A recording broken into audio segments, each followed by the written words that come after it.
Martin, ano ba ang pangalan mo? Patricio. At ang ganda ng pangalan mo, oh. Ilang taon na si Patricio? 5 po. 5, ayan. Ano ba ang Tagalog ng 5? 6 6, very good, magaling. Nag-aaral ka na? po. Nag-aaral ka na? Po. Apo. Saan ka napasok? Sa school. Sa school, very good, magaling. Okay, dahil ikaw ay nag-aaral na, katulad ba ng ibang bata, meron ka bang gustong maging paglaki? Apo. Anong gusto mo maging paglaki? Gusto mo maging isang? Tatay. Tatay. Ako, bata ka pa, gusto mo na maging tatay. Hindi. Oh, bakit? Ano ba ang ginagawa ni tatay? Nagsasabong. Nagsasabong. Tatay tayo dyan. Kung tayo talaga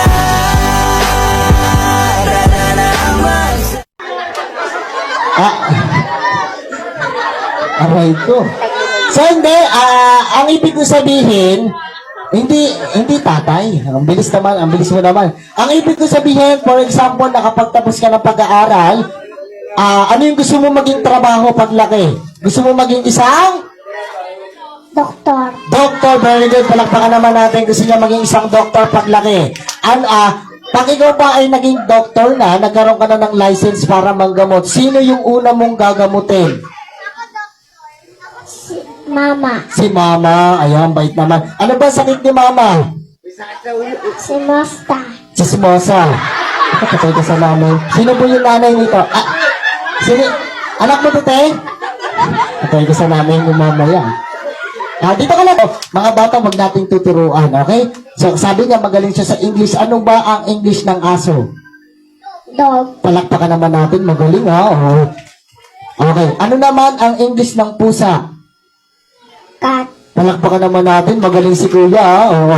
Ito naman, medyo hirapan ko ng konti, ha? Ano ang English ng papaya? 5. Silka. Papaya. Parang sabon ata yun, ha? Papaya, silka.